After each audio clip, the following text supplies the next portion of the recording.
Just there we go. And just to let everyone know that this will be recorded. So if you want to go back and review it later on, it'll probably be up on the website, the northtexasuas.com website, in probably a week. So keep that in mind. So we'll be starting very soon. If you have any questions during the presentation, we're trying to fit a lot of information in an hour and a half, actually to the 2 hours. But if you have any questions, feel free to put it in the chat and I'll try to get to it. So just keep that in mind. And both presenters, both Rusty and Jared, will put their information in the chat so that you can reach out to them, or you can reach out to our North Texas Council of Governments, who will be able to give you some information if you want it. So keep that in mind. We're going to start in 2 minutes. So hang in there. I'm so excited about everyone joining us today. It's pretty exciting. We've had, just FYI, we've had the most registered people, over 105 people. So really excited. Again, we may not get to everybody's question, but I'll do my best. And there will be an email for Rusty and Jared, so you can reach out to them and ask them any questions that you have. So Jared and Rusty, will you make sure you go ahead and put it in the chat now so that we'll be set for all our viewers today. And we'll start in 1 minute. So thank you. Hang in there.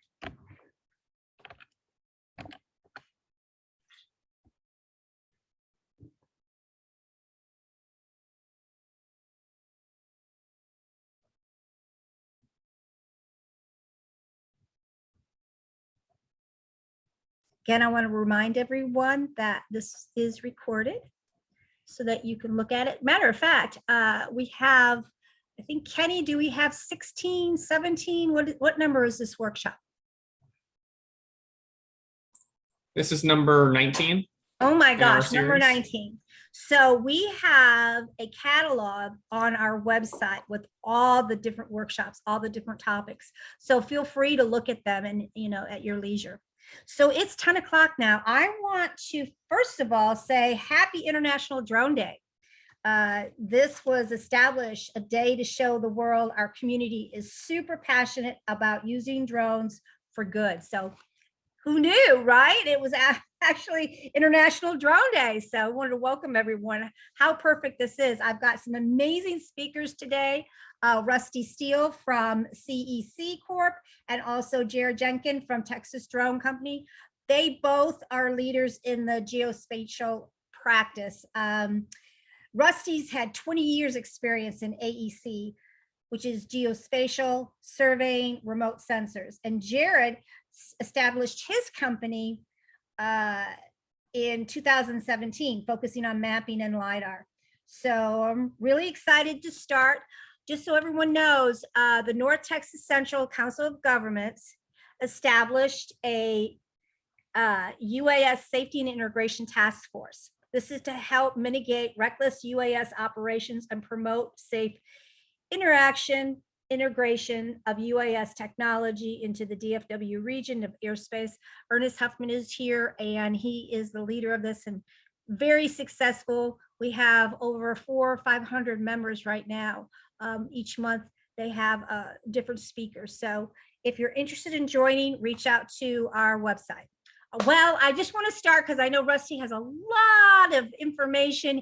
He typically has an 8-hour workshop on geospatial, and he's trying to condense it into 1 hour. So be patient. We're really looking forward to it. So Rusty, could you tell us a little bit of an intro on who you are and how you've been involved in this realm, and then go ahead and start your presentation, okay? Thanks, Maggie. Absolutely. Can you hear me okay? Yeah, we can hear you great. Great, yeah, and Jared and I have, we both participate in conferences and such, so we've met each other over the last couple of years, and so I'm excited he's here with me, and I like you said earlier, I hope he can jump in and we can kind of talk about all these topics together because I know he knows a lot about this as well. So my background is about, like you said, about 20 years in the industry, and started out as a conventional survey person. So that's kind of come full circle and come back to survey and mapping, but using some unique tools. And so I'll dive into it. But over my 20 years, I spent time in the design sector, designing highways and so forth, and a lot of time in the technology side of things, which obviously this drones pairs up with technology very much. So with that, I'll share my screen. Have yet to do that, and we can get going here. Like, as you said, it's a lot of information. Forgive me, guys, if I let me move some of this stuff out of the way. Everything looks good. Everything looks good. Great, thank you, Maggie. Mhm. I'm going to turn my camera off too, if I can, just to help with the so I don't get any lag. Okay, so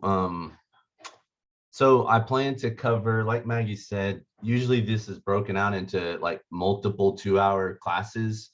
If you guys don't know anything about ASPRS, they are a federal organization, not too different than the North Texas UAS task force, where they're focused on kind of setting standards and guidelines and so forth. So this is a presentation that I've done kind of with them in the past, and so I've tried to kind of fit it into our time today. But we'll be talking about mission planning, the data that we collect, the tools that we use, how we get to the end deliverables, and we'll talk about training and mentorship, especially give Jared time to talk about his extensive knowledge on it. So I've kind of already introduced me.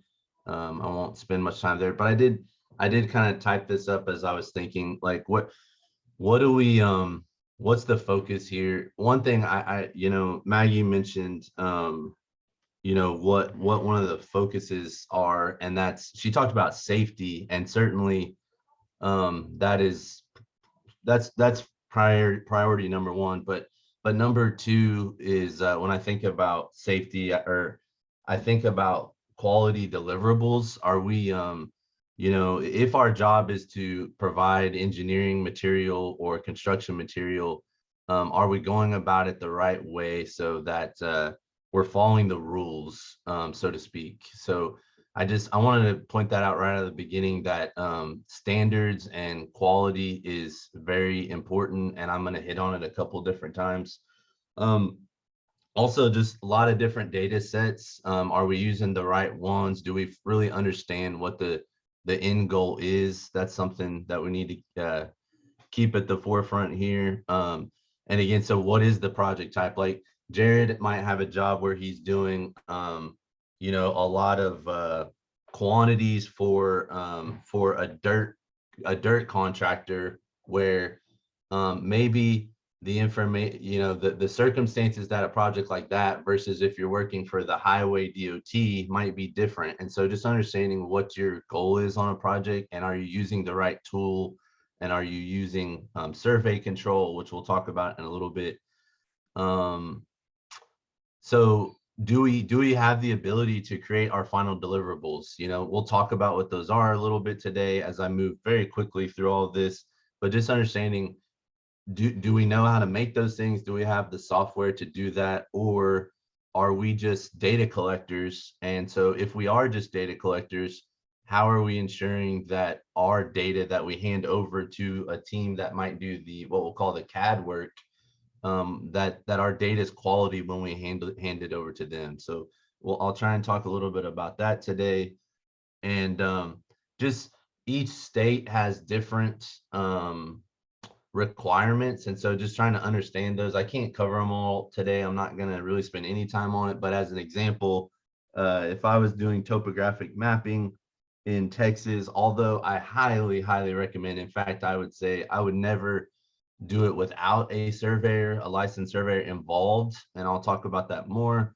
But technically, there are certifications that the Board of Engineering and Surveying for Oklahoma requires that Texas does not. So just as an example, there's different rules. So I'm going to move quick. Jared, you just jump in and cut me off whenever you're ready. But I wanted to kind of, again, start with the end in mind and talk about, I'm going to kind of click quickly through them, but like, what are we trying to get out of our drone collections? And I'm focusing today on mapping, survey and mapping, topographic mapping.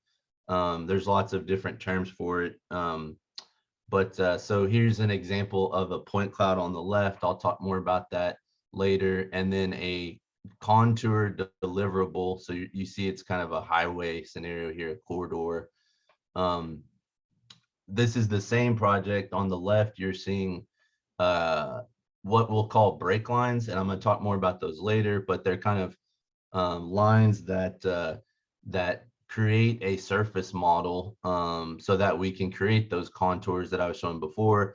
And then on the right, you're seeing we have to do lots of, we don't just get three-dimensional information, but we get very good aerial orthometric imagery. So kind of top-down two-dimensional imagery.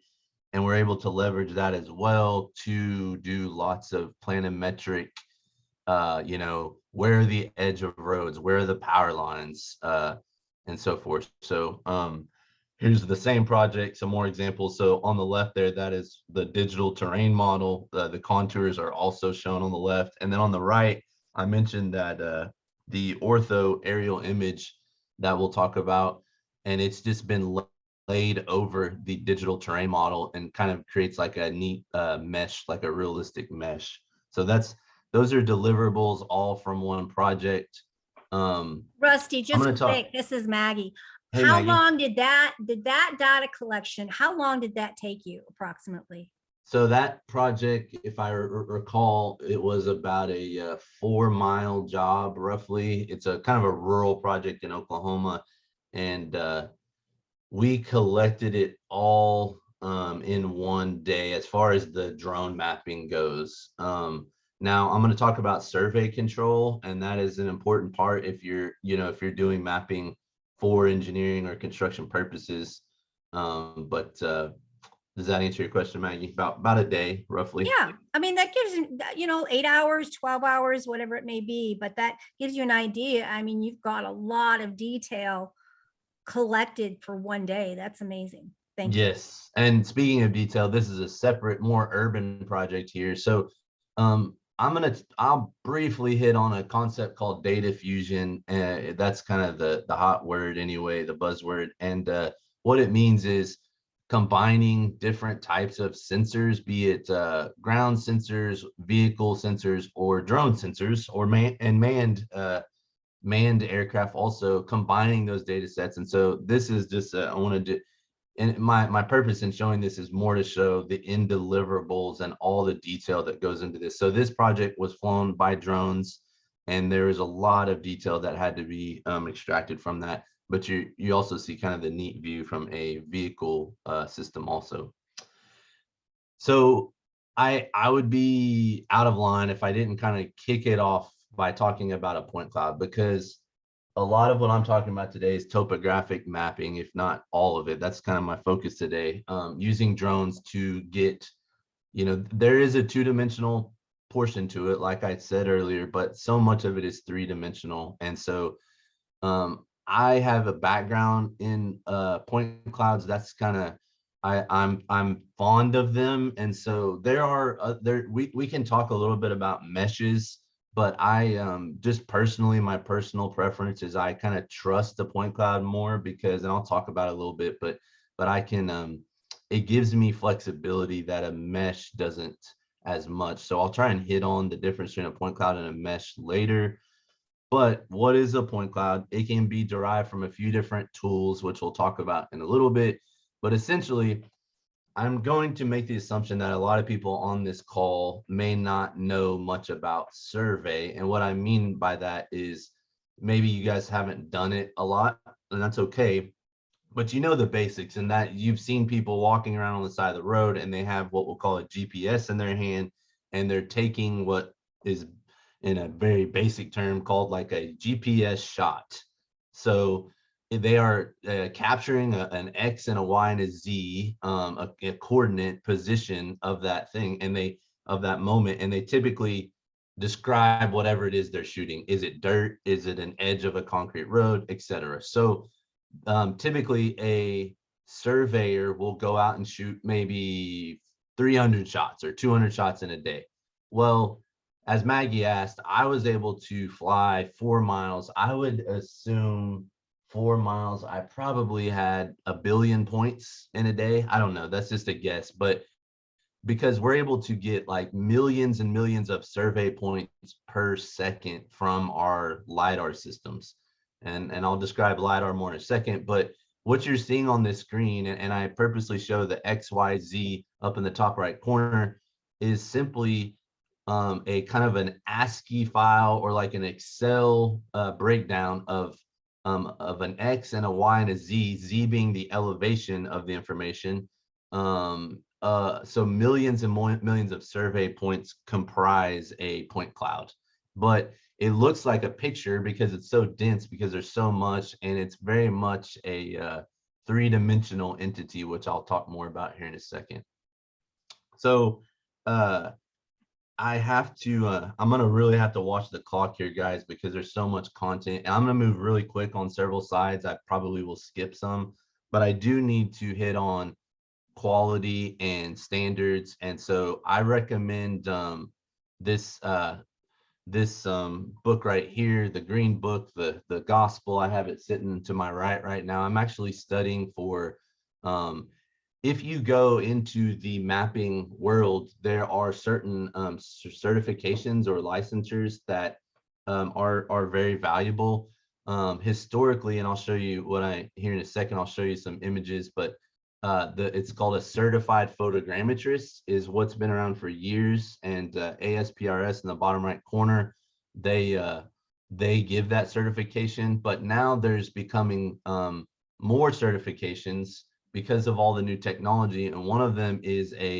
what's referred to as a CMS, a certified mapping scientist. And one of those that you can get is a UAV mapping scientist, and it there's a lot of study material that goes into it. That green book will guide you, but it is a great certification if you're going into the mapping industry. And I'll just leave it at that for now, but if you guys have more questions about that later, you can find me. I have to hit on the standards of ASPRS, the vertical accuracy requirements and testing that we have available. Another great reference material is this one by USGS. Again, I'm moving quick. Just forgive me, guys. I need you to know those things. So, all right. One form of data captured by drones that we should all be familiar with, if we're not already, is what's referred to as SFM, or structure from motion. So this is kind of, I've just snagged some examples of kind of to drive the point home. So notice you're kind of seeing a bridge structure down there in a three-dimensional isometric view. You might notice that it's comprised of point clouds. It looks like a picture, but those are actually really small dots. Think of like a pixel art thing situation. As I talk about structure from motion, I need to talk about kind of where it comes from. I mentioned the certified photogrammetrist. So traditionally, stereo photogrammetry was flown by manned aircraft, and there's very much a measurement and calculations based on matching of known points. So there's overlap between images. So think that there would be hundreds or thousands of manned aircraft images captured, and because there's enough overlap and enough known common points, you're able to derive measurements and even three-dimensional information from it. So that's kind of a very high level history on photogrammetry. And again, that's the certified photogrammetrist. That's kind of their world. And so what I kind of call the modern photogrammetry, which is structure from motion, which is 99% comprised from drone photography, So that's, I'm trying to show you that kind of on the left would be the more traditional. On the right is they're actually showing it from a balloon, because technically you can do structure for motion from balloons as well. But tons and tons of overlapping pictures. So here's a screenshot from some software. By the way, folks, I'm very, very software agnostic. I might mention one or two, but I certainly am a fan of dozens and dozens of software and of mapping tools. So I am certainly not here to promote one over the other. In fact, I can help you if you have questions, and I know Jared can too, of what we've used and pros and cons and so forth. So so there's when to structure and motion. Notice these dots on the right kind of represent images being captured from the drone. And so you're seeing how there's, you know, dozens and dozens of them, and there's plenty of overlap between one picture and the next. So essentially what the structure for motion software does is it finds common points, and it does an algorithm, you know, what some bundle adjustments, and it does matching, stereo, three-dimensional matching, and it creates you a three-dimensional object from two-dimensional plane images, because it knows the parameters of the camera, it knows the location of the drone when it took the pictures, and so on and so forth. And you can do things like apply survey control to better tie down the data set, which I'll explain more in a little bit. I need to take this moment to kind of separate structure from motion, which is image based. It's that's, you know, you're flying with, I'm going to use a common example here. Lots of us might know, like a Phantom 4, you know, a Phantom 4 drone that's got a 20 megapixel camera on it. You can use that tool to do structure from motion. But now I kind of need to talk a little bit about LiDAR, and that's much of my work is in LiDAR. I certainly use structure from motion, but because my work requires that I find the true bare earth. So we'll talk about vegetation and how that can influence your deliverables. Because I have to find true bare earth, I need LiDAR to do that often.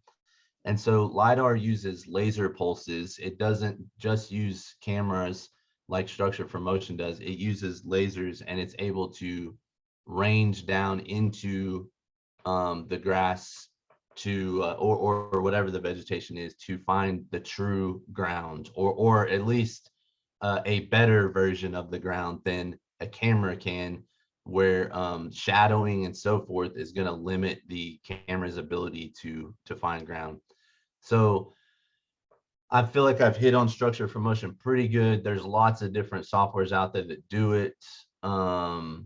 It's a great entry point for people who are trying to do mapping. I would say, as far as cost goes, and Jared can speak to this whenever he talks to you guys about his building his business, but I feel like structure for motion might be a great way for you to get into the industry prior to LiDAR, just because LiDAR can be a little more expensive, and there's, in my opinion, more to it. And so I'm going to hit on LiDAR right now, but we can certainly touch on structure from motion Rusty, more.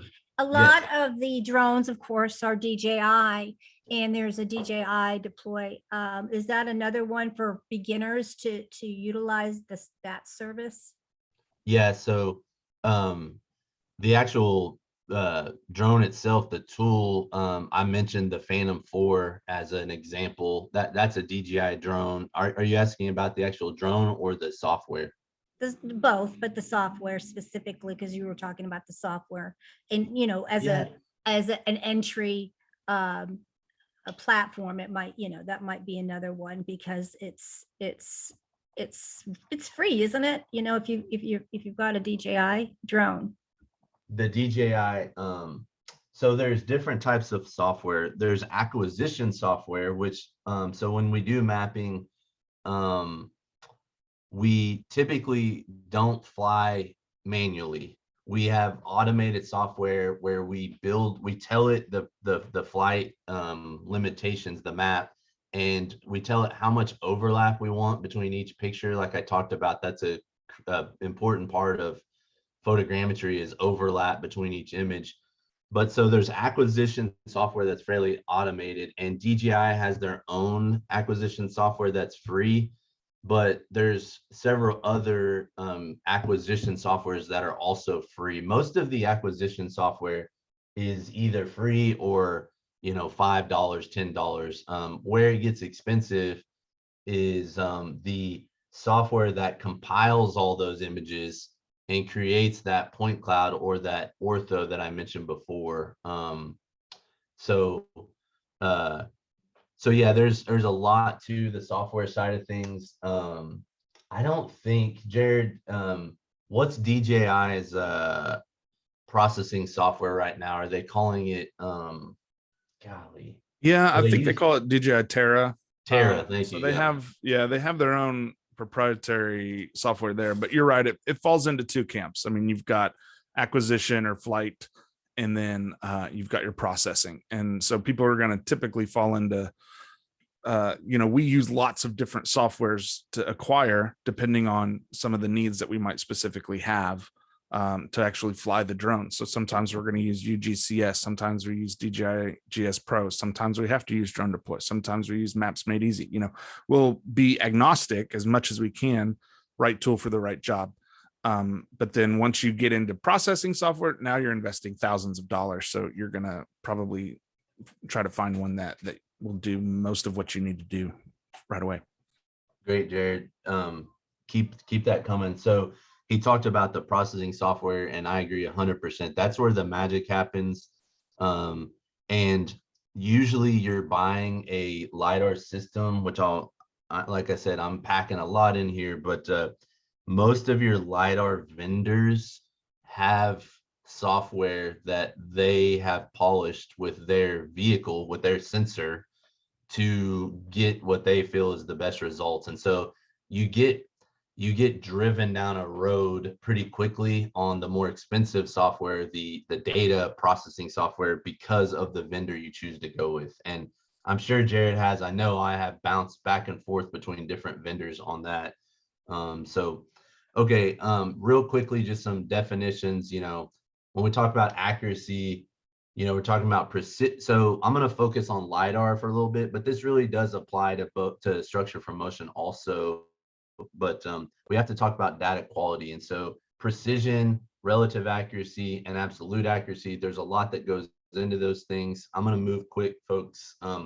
So when it comes to a LiDAR sensor, and this is kind of true for structure and motion, but it's definitely a factor for LiDAR, the quality of the laser scanner that you purchase can have what we'll call noise in it. So how I like to think of it is when you create a point cloud, so your laser scanner flies over a parking lot. Let's think of a parking lot, because it's a parking lot, doesn't have grass, and there should not be a lot of undulation in your point cloud. It should be flat where there's a parking lot.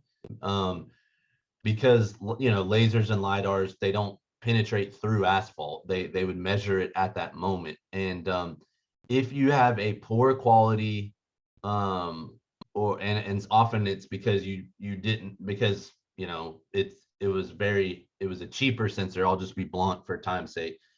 Your data, when you slice through the data, it can have noise in it or fuzz. So something that really should be you know, 1/8 of an inch thick could be 2 inches thick, because the repeatability of the laser. So when the laser reaches out and touches the asphalt, it'll reach out and touch it again, because like I said, it's 1,000 points or 1,000,000 points per second sometimes, or even, let's just say it's 200,000 points per second. So you get a redundant measurement over and over and over again.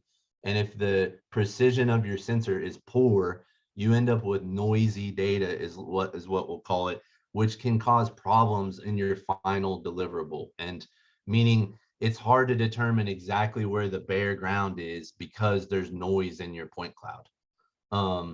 The next thing I want to hit on is relative accuracy. So when we fly drones with LiDAR sensors, we fly in a swath back and forth often, like you would mow your grass.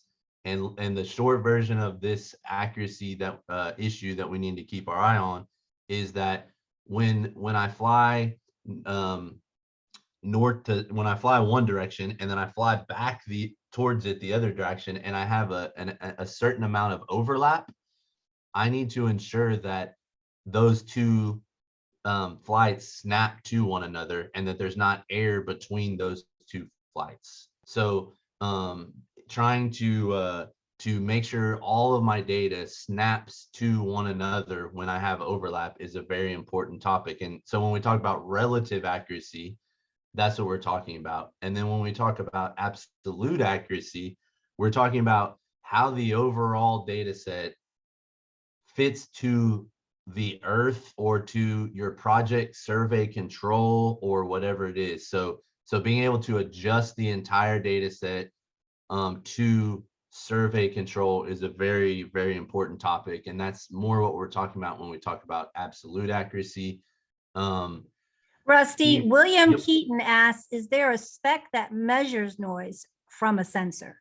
Yeah, I mean, there's different ways you can go about it. So most of your downstream software where we're creating our CAD deliverables, which I showed you guys some screenshots of that early on, you can just slice and dice your data and you can measure the noise right in that moment. But there are certainly when you're registering your data, which is when Jared spoke about where you're going to spend thousands of dollars instead of your acquisition software where it's free. Most good registration software lets you see your noise there as well. So yes, there are specs and there are tools that allow you to slice and dice your data early on to see how much noise you have. Sometimes though, your noise isn't noise, it's vegetation, it's grass and so forth. So I'm going to keep moving. I think I kind of hit on that, Maggie. I got to touch on data density. It's just what we're saying there. Remember, I said we get millions of points per second. So how dense is your point cloud? Is it dense enough for the scope? So if you're trying to see power lines, then you might need your points to be more dense than if you're just doing bare earth calculations. So you have to kind of think of the application at hand.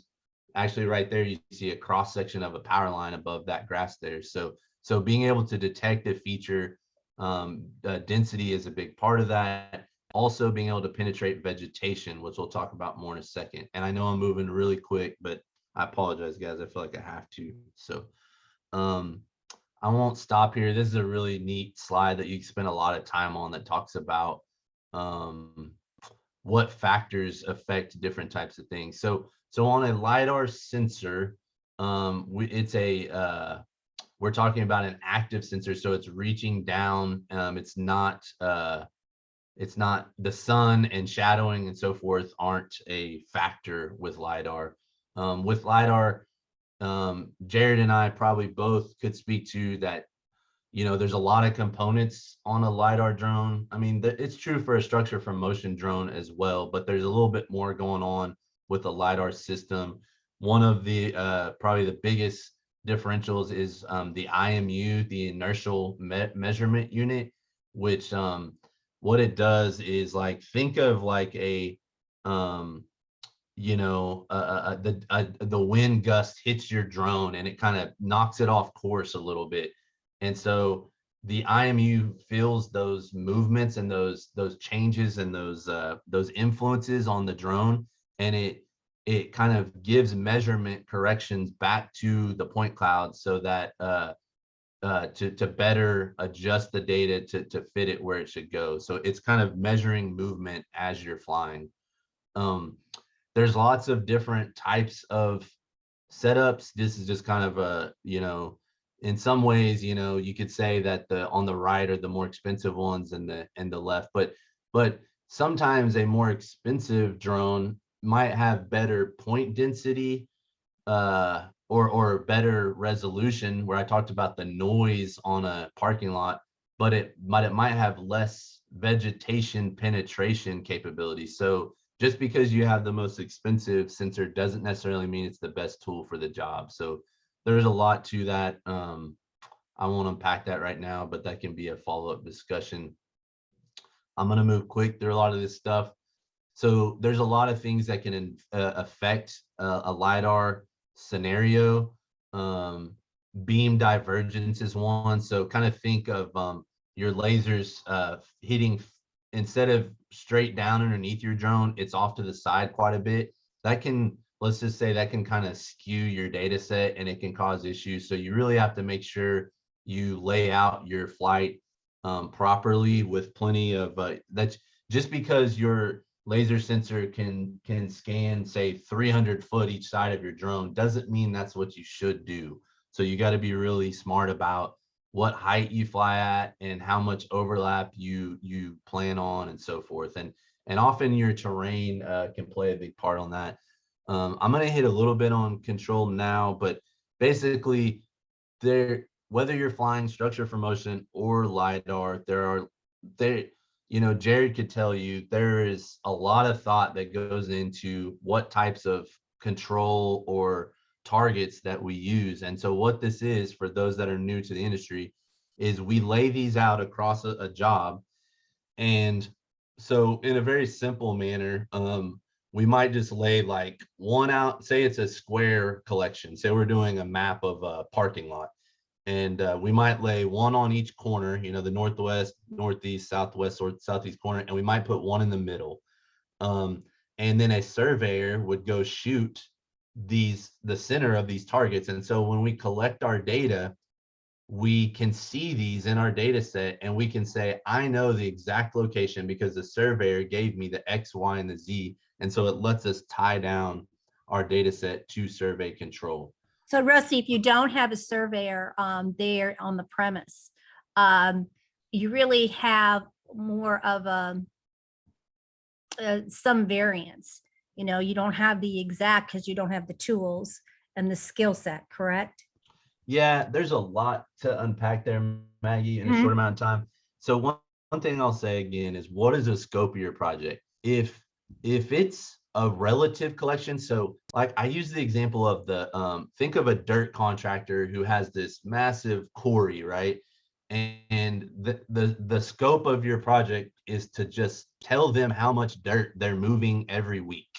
Well, there are ways that you can go about that where it's just a relative measurement instead of a absolute measurement. So it may not fit perfectly on the globe, but you have known points and you're able to just tell them relative to the data set how much volume they moved every week or whatever. So right, Rusty, and that like I know that you can go to like a dump where they're putting garbage and everything, and they're required to have a measurements of the volume there. It doesn't have to be precise, but if you're trying to do something, let's say they're planning on building a building, you have to be precise because it's going to make a big difference on the way that the engineer structures that building. That makes a lot of sense. And for the people that are really beginners,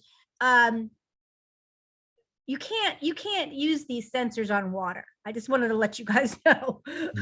That's just one of the simple things, but they can't. And there's another question, I think this is relevant, by William again, Keaton. Can't a base station shoot surface for a surveyor? Yes. Am I reading that right, or suffice for a surveyor?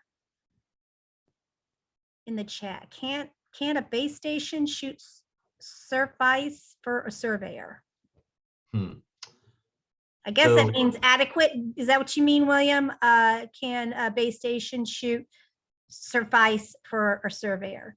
In other words, can a surveyor use your data? It's still, you never claim that you're a surveyor, and that as even as a certified collector, like he said, certified mapping scientist, it's still, you still need a surveyor specifically for each case scenario. Yes, I strongly recommend that. I mean, I'll tell a quick horror story, and I don't know where it's at with legality, so I'll just say that there's an example of a drone business or a drone pilot who is in a particular state out east, and he is the board of engineering and surveyors has come after this individual or this company or whatever because their state and their board requires that you are involved with a surveyor at all times when you're doing any form of mapping, and this individual wasn't. And so, so you can really get yourself in hot water if you're not being smart about how you partner with the surveyor. And you know it's sometimes you think it could be really expensive when you partner with someone, a professional license, but that often for me, the surveyor has, all I'm having them do is come out and take some shots on some control points, and I'll do some quality checks, and I have them help me with that. And that's not the bulk of the project. So, it's there's nothing wrong. I mean, you're not going to blow your project's budget because you're properly teaming with a surveyor because, I mean, it's just critical. I could spend a lot of time on that, Maggie, and I won't, but think that that's so, good. And a comment from let's see, Probe to everyone. I think he's talking about RTK technology using a base GPS. yeah, so earlier you asked a question, and so some of our drones have such good RTK systems connected with them, and it's both LiDAR and structure from motion, that the accuracy, let's use the structure from motion example, the accuracy of each image that's taken from that drone is so high quality that you don't need much ground control, but I still recommend you would have some, and I certainly would say you should be checking the data. Just because you spent money on the more expensive, let's use the DJI RTK Phantom as an example. Yes, your what is called EXIF data, which is the geotag on each picture, is going to be very accurate because you spent more money on that drone. But I still would not say it's so good that you don't need any control or any ground truthing is what I call it, or checks. So I think that's what that person's referring to with the RTK involvement. So Yeah, thank you. Appreciate it. Go ahead.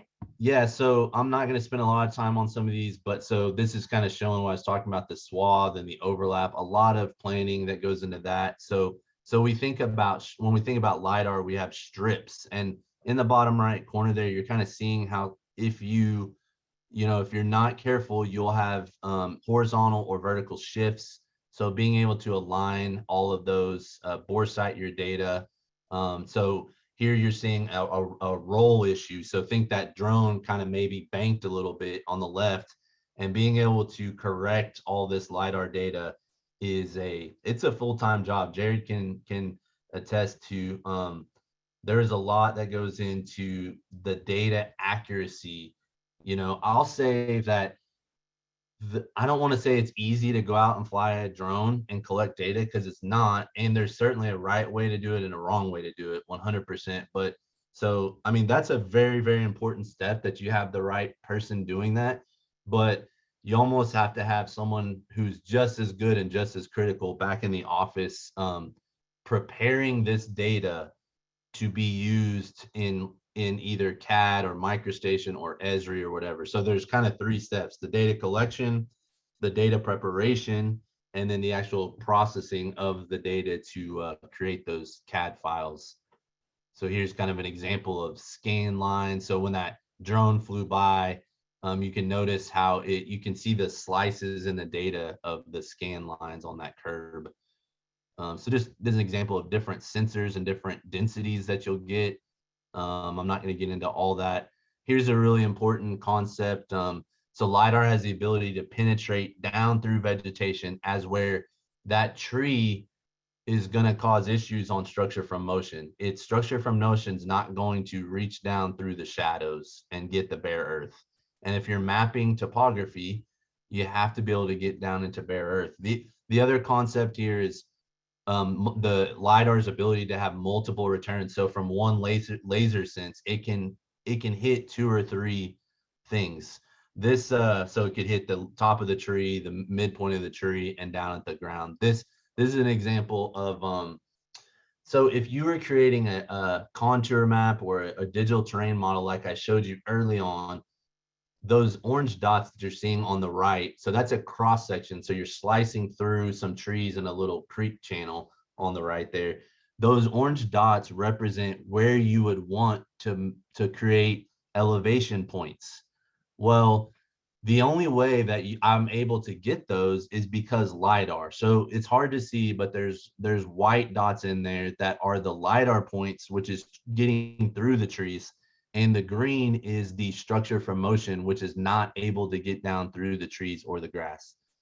And the same is Rusty, true. the photogrammetry, is that what you're talking about, where it's Yes. not capable of going through, Correct. like the trees and everything like that? So, Yep. again, like Jared said, it's case by case what the customer, and you have to be a good listener, what the customer needs, or sometimes the customer doesn't really know what Right. he needs to fulfill, what he's doing, his mission. So Correct. that helps a lot. Thank you. Yeah, often they don't know, like you said, and sometimes you'll say, okay, well, I'm gonna go investigate the site and see how many trees it has, how much grass, because again, if it's a big parking lot or a big dirt quarry, you probably don't have to have LiDAR.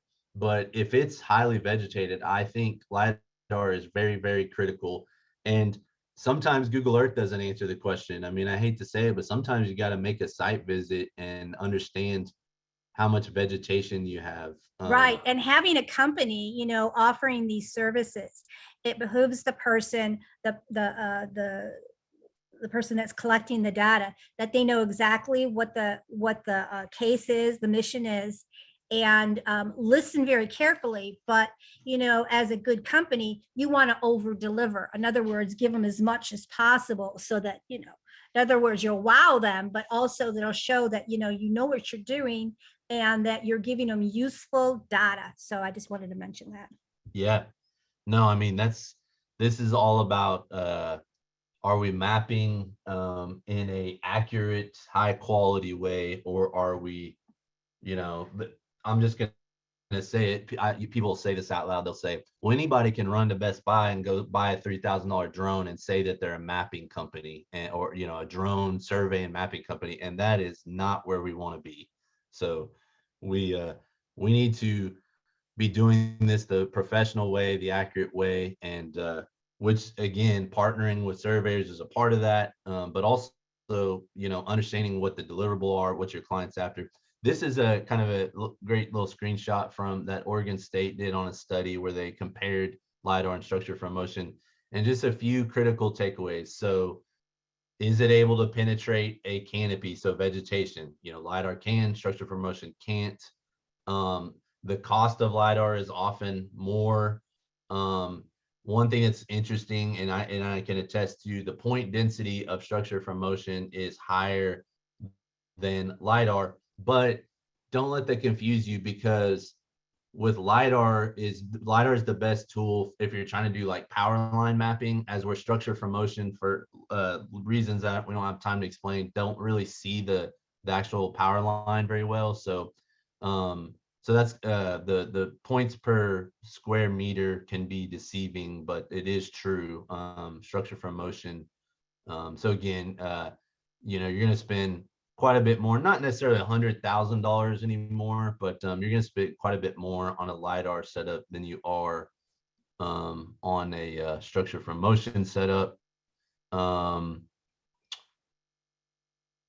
Let's see here. Yeah, low cost. I mean, vegetation again, illumination. So what kind of reflectivity are you getting from the surface? If the parking lot, say there's say the asphalt parking lot is reflecting, the sun is influencing it in the imagery, it can cause a lot of air in your structure from motion point cloud, as where the LiDAR is not going to have issues with that. So I'm going to move real quick.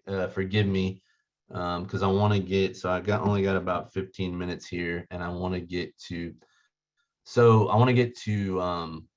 different data set types. So one thing that's unique about LiDAR is it can see intensity values. So a way to think of that is like it can see on a road where there's striping on the road, the intensity of that stripe jumps out at you and it separates itself from the color or the intensity, the reflectivity of the asphalt, let's say. So one way that people like to view point clouds from LiDAR is in an intensity view. I'm going to move through these slides quickly. This is so here's an example of being able to measure the noise of your sensor while you're registering the data. So you're actually seeing a cross section this is in the registration software, and you're able to see how much noise was in that. Right here, what we're evaluating is its ability to penetrate vegetation. And there's actually an analysis that's run on it that tells you how many points per square meter did it get in that highly vegetated area. So this study is actually comparing different types of LiDAR sensors. I showed you guys that the range of LiDAR sensors earlier. And so there's kind of if you are getting into the LiDAR market and you wanted to reach out to me or Jared, we could probably tell you, depending on what type of work you're doing, which sensor, and obviously your budget, what sensor you might kind of want to move towards. And so that's kind of what that study is breaking down. Again, there's a lot that goes into the LiDAR drone system. I'm not when you think of a surveyor, they walk around with the GPS, they'll also have so you'll see them with the GPS in hand, but oftentimes there is a second GPS unit sitting on a known control point on the site. And the drone LiDAR scenario is the same. So we call that a base rover scenario. So with drones, we often set a base up on a known point on the project. And then the drone also has a GPS on it, and it is communicating to the base station so that it can position itself and kind of have a known position there. And there's a Rusty, lot. I also wanted you to or confirm that, let's say that you're doing a project that you're going to be going back to, once a Yes. month. Yes. That point is really key, and having Yes. some kind of marker so you can always go back to that place. That's great. So there's lots of different ways to do that. The survey. So I know we're drone folks and we're mappers. So a lot of us aren't surveyors, right? So I know that and I accept that, but we need to kind of not be scared to fit ourselves into the surveyor's world, because often what we're doing is for a survey. And so a surveyor traditionally would set a iron pin in the ground, something that was not going to move, and they can put their base on it, and it will be a known comma point that they can come to over and over again. But another thing they'll do is they'll find a curb or a head wall on a drainage structure, and they'll mark an X on it, and that is what you might call a benchmark. And so they'll find these points that they can come back to over and over again, that they know the location. So yeah, that's a great point there. I'm not gonna, this is some breakdowns on IMUs. So again, I covered real quickly what an IMU does for you. So there's lots of different ways we can collect data, from vehicles, from all kinds of different backpacks, all types. And I have most of those tools at my disposal, but let's focus on drones here. So Vtols are a great way to do large area structure from motion mapping. Historically, a fixed wing drone is not doing LiDAR, and there's a whole breakdown on why, but they're starting to introduce LiDAR into a fixed wing or a VTOL scenario. I But think Iris is one of the companies that provide a sensor for a VTOL. yeah, there's several that are rolling out that I saw at a conference the other day. But traditionally, if you're using a fixed wing or a VTOL, you were doing imagery, you were doing structure from motion, and there's some great ones out there. So if you're doing huge, large area, you want to look into that market. So yeah, there's a lot of different platforms that I need to leave Jared's time here. So depending on, you're going to get more points per square meter or less, depending on if it's a VTOL, so, or a fixed wing. And just think of that, it's flying faster and it's flying higher often. So your point density changes because of that, long story short. And then of course you got your hybrids, you got, all kinds of, so think flight times, I want to be up in the air as long as I can. So I know a lot of you guys already know about that stuff. So this is an example of how you might lay out a job with those targets we talked about earlier.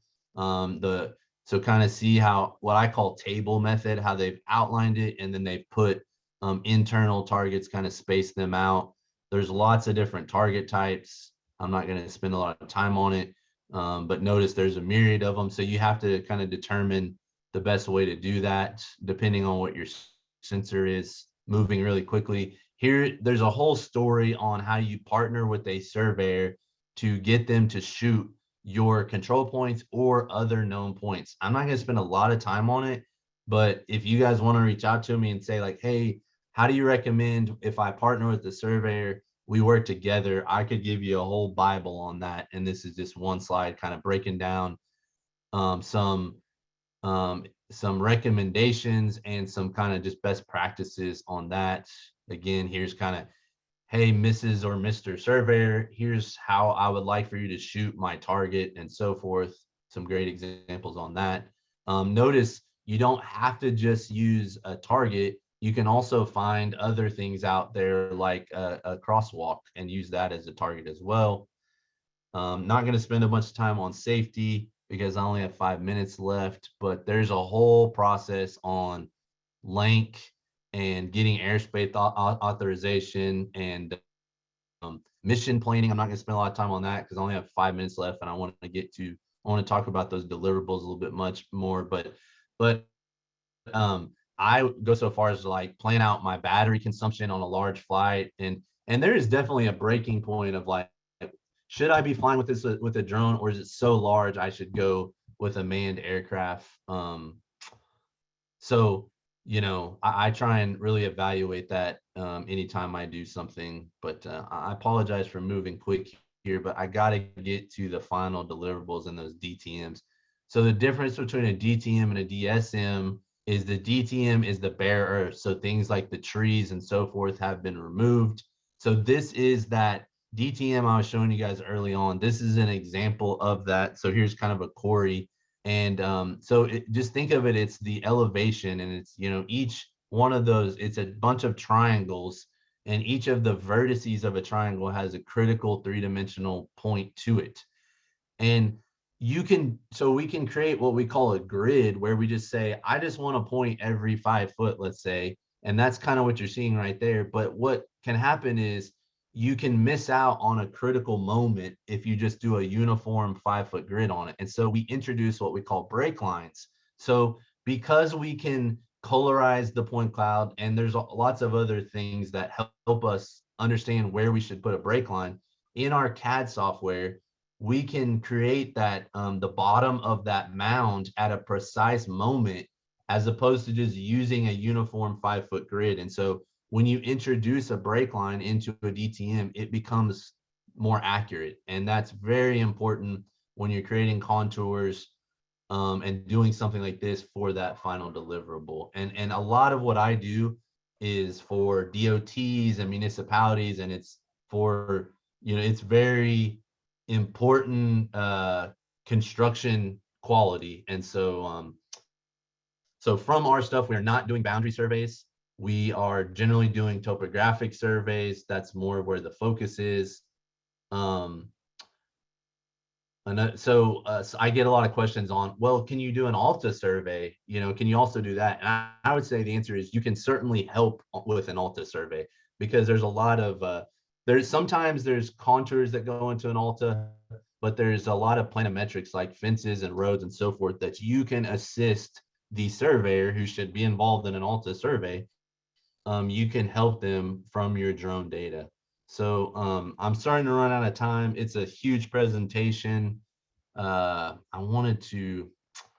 data preparation is a big part of this. When you extract, folks, is that, are you tiling your data? Are you chopping it up into manageable data sets. So this is a similar drone LiDAR flight that was like 10 miles long that when we extracted our CAD deliverables, we made sure and chopped it up into manageable pieces so that our load times and our data transfer times were minimized. Let's see here. What else do I want to say? It's critical. So here's an example of how you can view the point clouds in different ways. The point cloud on the right is what Jared and I love to see. And that is, so this point cloud could have been created from two different things. It could have been a structure from motion point cloud created from imagery. And so the RGB value of being able to see the RGBs is kind of natural. It's kind of comes with it. But if it was done with a LiDAR system, when we're using the laser scanners, we also are often using cameras at the same time. And so you can basically wash the pixels of the images over the point cloud to create an RGB version of the point cloud, is very valuable.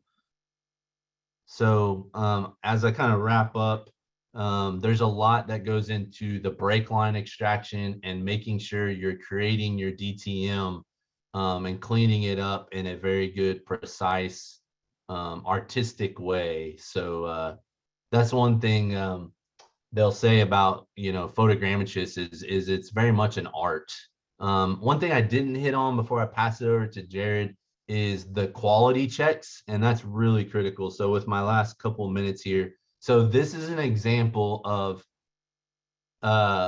you can kind of see in the foreground and the background those orange dots. Let me see if I can, yeah, so back here. So over this project, there were lots of conventional survey shots. So I sent a surveyor out, they took shots throughout the job, and then I'm cutting a cross section through the LiDAR or through the point cloud, and I'm comparing the elevation difference between what we'll call a blind check versus my data. And so then I get a breakdown of how accurate my delta Z, so my elevation, is between the blind check shot against my data, which qualifies my data. That I can kind of certify my data and say my data meets the standard because I checked it with survey shots and it qualifies.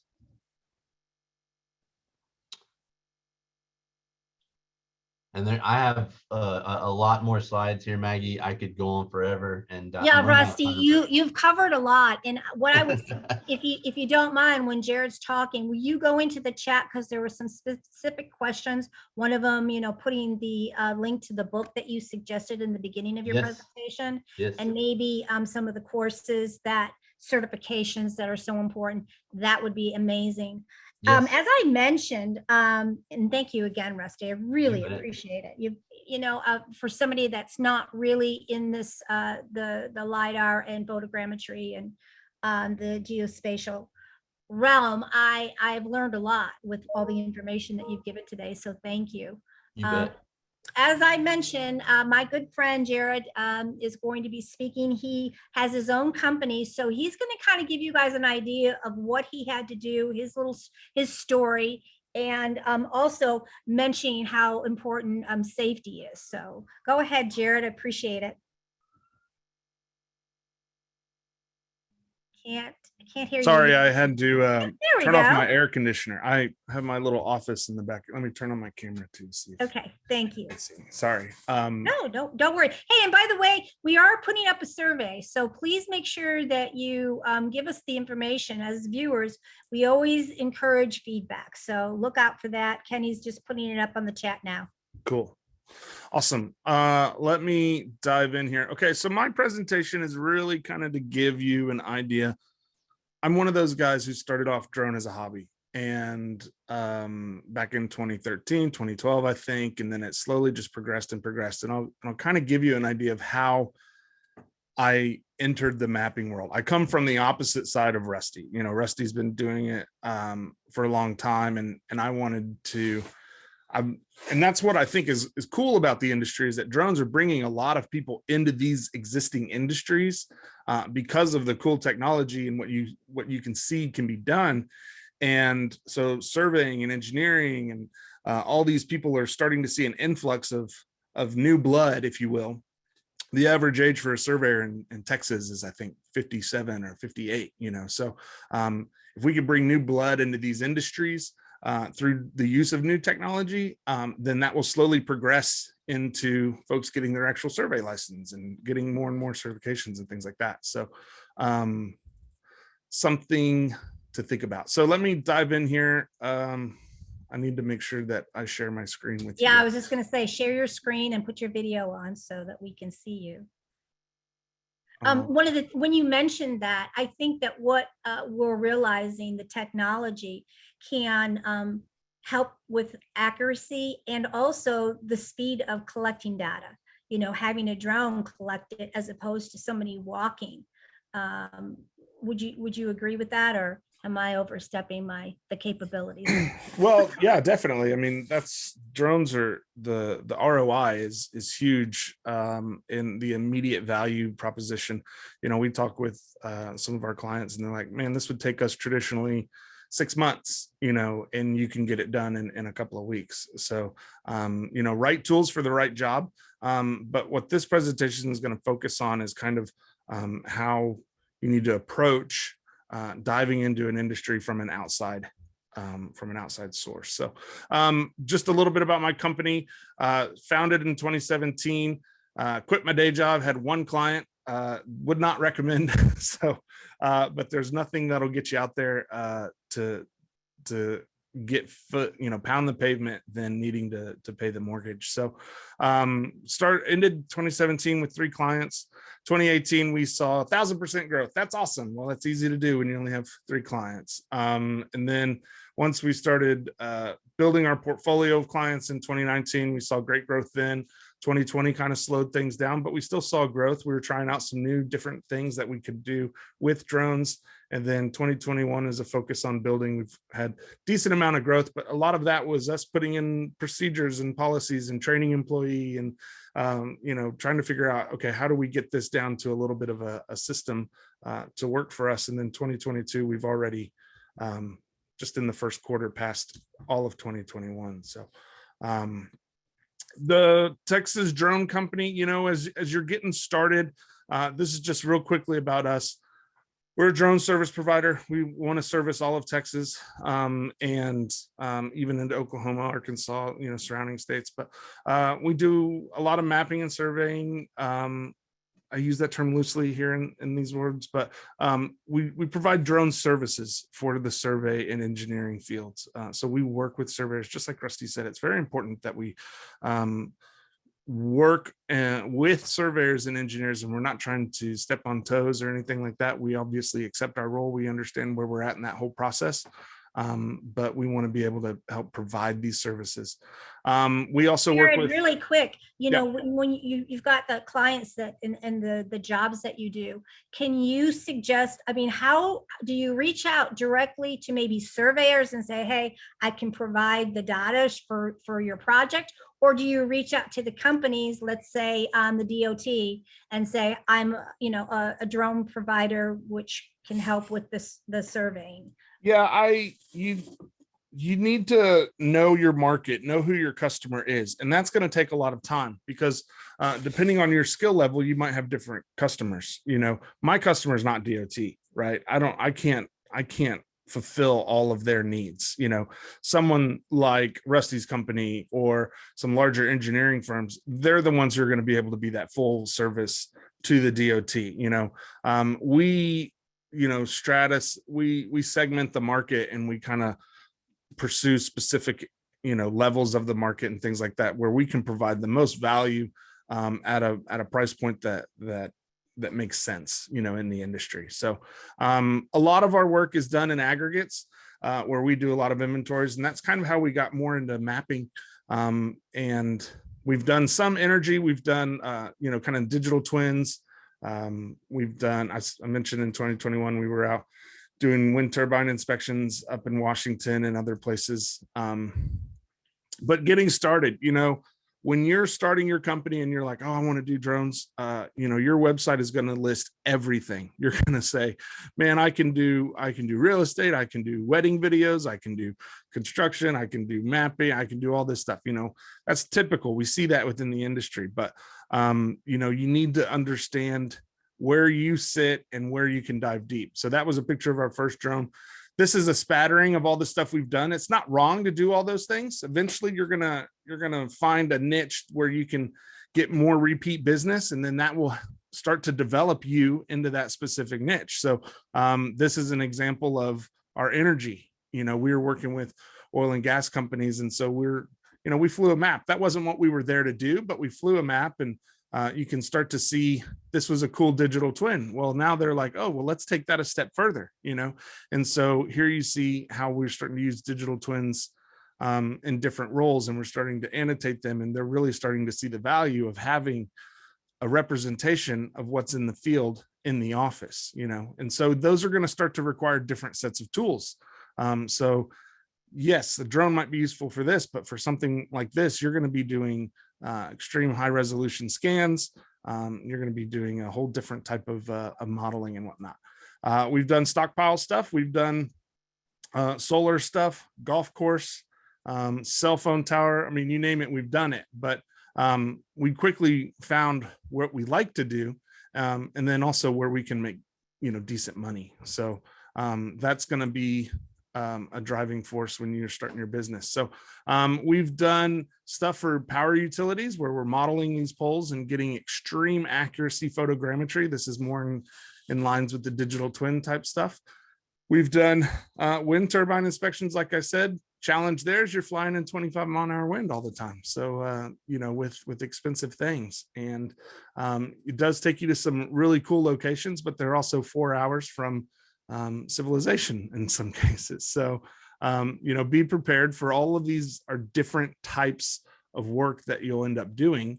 Oil and gas, if you're comfortable being out in the middle of the desert in New Mexico, and you can sustain that, and that's the kind of life that you want, then go for it. There's definitely business there, but you have to understand what suits your lifestyle and what suits your skill set. So, and Jared, most of the time when you're doing these missions, do you at least have a 2-man crew, 2-woman crew, we are too crude. Yes. Yeah. So yeah, typically on most of our projects, we have at least 2 folks out there. But with each job has different requirements. And so if we're just going to be doing some construction, taking photos, we don't need 2 guys necessarily, or if it's just a simple stockpile map, we might not need 2 folks. But if we're doing something that requires the attention of someone's, then we definitely want to have the adequate personnel. So right. This is another. I just the circumstances, all of the data collecting that you're doing, it's artificial intelligence because it's programmed to go ahead and collect the points or whatever. So that's a little different. You can really, even though you're looking at your screen and you're looking at the drone, well, yeah, I mean, and different, more for digital twins, when we're flying, right, we're orbiting these, this is going to be a manual capture. But you're right on the mapping stuff, which we're going to focus mostly on. Yeah, it is. We pre-program that stuff and it flies itself. I always joke, the reason that I got into mapping was because I didn't tend to run into things up at 300 feet, which is exactly what happens here. We're out inspecting wind turbines and it's 20-30 mile an hour wind and you run into something, and so there goes a extremely high dollar unit. I've never crashed a drone mapping. We've always crashed drones doing other types of stuff. So be prepared, have emergency plans in place, have incident reports and things like that, because you're there to do a job. And I crashed this drone on the right and the customer was sitting right over my shoulder and he said, well, did you get it all? And I said, no. And I had to pull out another duplicate drone within 5 minutes and put it right back up in the air to finish the job. So talk about getting over fear of flying. You got to do it in 5 minutes, so be prepared, that you're there to service the customer and you've got to have the right tools. 1 is none and 2 is 1, as they say. So And just That's going to safety and everything when you're talking about crashing, right. you know, the majority of the work is preparation. And Right. you know, making sure what area, you know, airspace you're flying, if you have to get authorization, making sure that you have the crew that you need, and that you have I'm sure you have a checkpoint where you know, a safety checkpoint, you know, before you fly, For making sure. sure everything's ready. Yeah. I mean, These examples, just showing your customer that, you know, you've taken all those precautions is a win-win. right. And these examples, you know, what you don't see is you don't see the tailgate meeting that we had at the morning where we discussed what were all the risks that we could run into. What are some of the challenges that we might face? What do we do in an event of this or that, you know, and what are some of the consequences? So you're right. We do have safety meetings, safety briefings every morning. Before we start flying, we have a safety management system to help us keep track of checklists of maintenance and things on drones, to ensure that, hey, maybe there wasn't a crack in that, or maybe we identified a crack. Just this week, we found in 2 of our drones, well, we had one drone that had a pretty substantial crack that would have compromised it in the air. And then we had another drone that fell off of a truck, you know, and it started making a noise. So we document that stuff. We send it off to the proper folks to get repaired and have those kinds of things. But we have checklists and we have procedures for those things as they happen. So it's very important to have a safety management system. Those are sometimes hard to come up with. They're daunting. But if you can, you know, that's where I've relied on some of the industry groups that I'm a part of, like AUVSI, to help formulate those and put those together. So, okay, drones and construction. We do a lot of construction work where we're just, you know, documenting construction through the process. So, you know, it's month over month. And sometimes that turns into, hey, will you do a video for us? So I'll play this here. I'm not really worried about sound or anything, but, you know, you've got to have a multiple of skill sets and you try to find what you have. You know, more and more we move away from the videos. So we might partner with another drone pilot to go out there and capture that video for us. But that requires different tools. You see, these are indoor shots, these aren't all drone shots. You know, it might be actual camera equipment. We've had customers ask us to take their portraits and other things. You know, it's not what I want to do. And I want to stay in my wheelhouse, but I want to service my customers. So we'll partner with other industry professionals to get that kind of work done. I think you've made a really good point, Jared, about networking and working with other providers, working with other drone pilots to be able to, you know, let's say you've got a job that they also want thermal images. Right. And so, you know, you can work with somebody, you know, to provide that. And it just encompasses, you know, service. So Yeah. I appreciate, that's really Yeah. important. Service is key. Competitive, work with your competition. Right. And we do that all the time. You know, I just had a phone call yesterday with my competitor, you know, and we're doing the bits that we're good at and letting them do the other bits, you know, and that comes with maturity in your company and your business and understanding, hey, this is feeling comfortable of, hey, I don't have to do it all. There are other people who might better serve my client because I know that that'll give me more business in the future. So, you know, like I said, at first, everybody does everything because you're just trying to throw everything to the wall and see what sticks. But eventually you're going to dial in on what you're good at. And then don't be afraid to make those connections through industry groups and things like that so that you have more arrows in your quiver. So drones and construction, these are some other types of things that you might look at. These are some of the products that are deliverables or, you know, end results. These aren't quite deliverables, I would say, but there's lots for mapping to do in the world of construction. So I got into mapping. It's awesome, man. The first time that I put a drone up in the air, I knew that it was going to change business. That was the whole reason I got into the drone space. It's not often a new industry is created. And so I wanted to be in on the ground floor of it. I knew there'd be lots of challenges. But when I saw what drones could do with mapping, it blew me away. It really did. It really kind of made me understand, holy cow, this thing not only flies itself, which was really scary the first time I did it, but it provides really valuable data.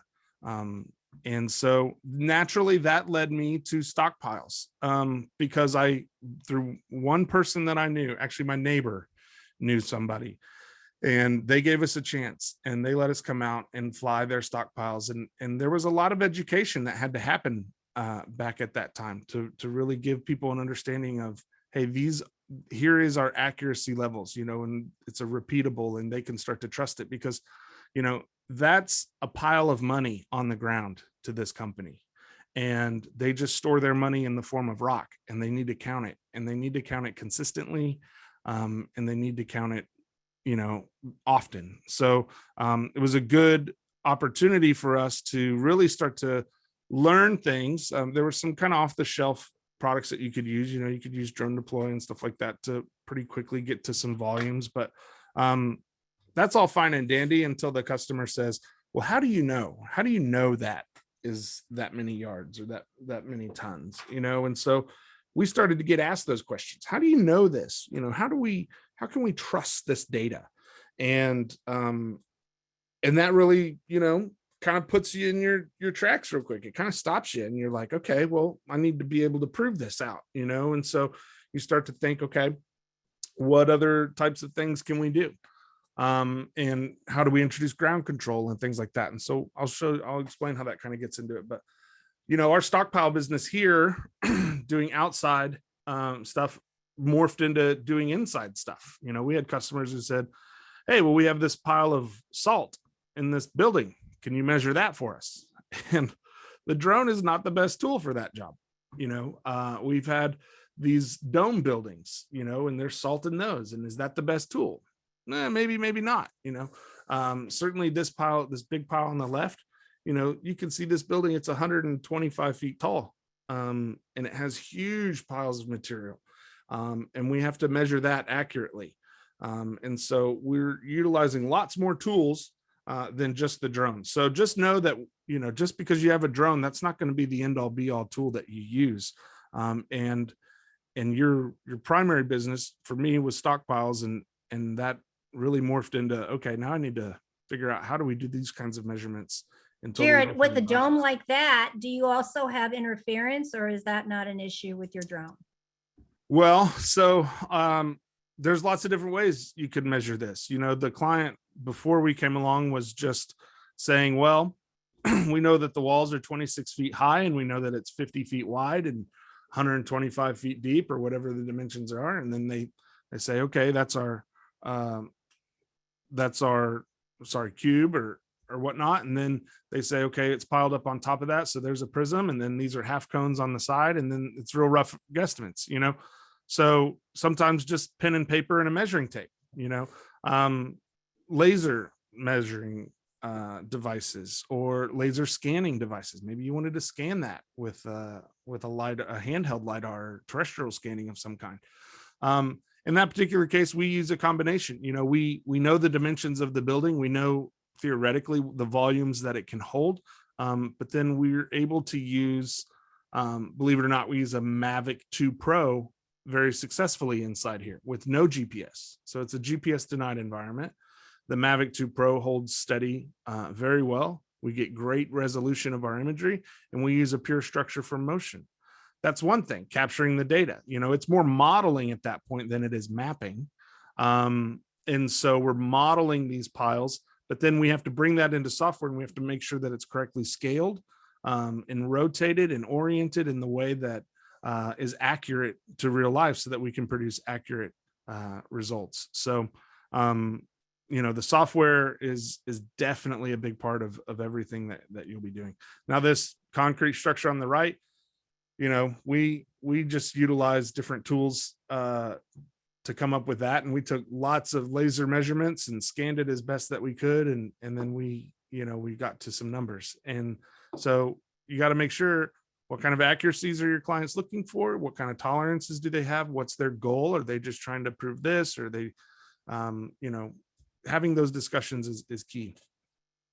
The basics on mapping, Rusty covered a lot of this, I'm sure, but we're flying this lawnmower pattern, and the drone, this is going to be your structure from motion. The drone is taking these images, and then down here at the bottom, you can see how after it stitches them, we can click on anywhere in that point cloud, and it's going to trace a ray back to those images. and where the computer saw it. And so because one point on the ground is going to be in about 18 to 25 photos, you can clearly see how, that overlapping kind of start to get the idea of what the software is doing. And that's why it's so important to know exactly how many images, Right. for And each this is, and I'll spend a little more time on this rather than just trying to cover everything. I want people to understand the knowledge that you need to know to do this effectively. This is talking about overlap, when the spacing between these flight paths, what determines that spacing? Oh, well, I just draw a square and drone deploy does it for me.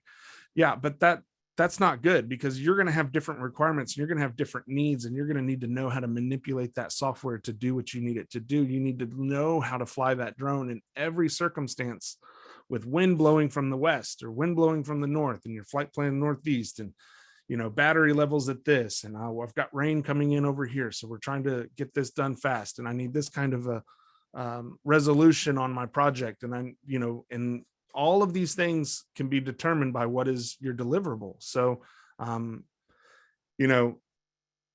overlap is a huge part when you're doing structure for motion. If all you need is a pretty picture, then you could probably get away with 50-60% overlap side to side, and maybe 65 front overlap, which just means in every image, that one point will be in 60%. Well, it will be overlap 60%. Well, if you're doing, stockpiles, you might gonna use a different kind of an overlap to get a more accurate or a better resolution of your project. So, those are kind of trial and error to see what kind of results you like. We've done all that. We've flown it at 60% overlap, 65%, 70%. And we see, how do our volumes change based on that? How do our accuracies against ground control change? And what percentage, I see you have equipment over there. What percentage do you use, like a Phantom versus the fixed wing? I mean, with customers and what you're doing, is majority of your missions, do you have like a matrice or a Phantom? Right. So the Phantom 4, I like the version 2, is the workhorse of our company. We use it all the time. We use fixed wings as needed, but there's different use cases for that. Fixed wings are great. There's a breaking point in there somewhere, maybe at about 500 acres, where fixed wing starts to make a lot of sense. Problem is, fixed wings are literally 10 to 20 times as expensive as a Phantom 4 V2. So when you're starting out a company, and I don't have an entire 30-year company behind me, I've got to make these types of decisions for myself of how much can I do that makes sense. So we push the Phantoms quite a bit. For me, putting up 2 or 3 Phantoms to cover 1,000 acres is more cost efficient than me going and buying a $35,000 fixed wing. Right. And if something happens to the fixed wing, you don't usually have a replacement because they are so expensive. They are so expensive. Correct. So that's again where, we've hired employees now, so we can, send 3 guys out and capture a job, and everybody can fly their little section, and man, we can capture 1,100 acres in a couple of hours, whereas with a fixed wing, you're still probably going to have a 2-man crew to be able to manage that. And there's a lot more going on. And there's a lot more to go wrong, quite honestly, with something like a fixed wing. Greg says, what's a good height to fly over a stockpile on average? Right.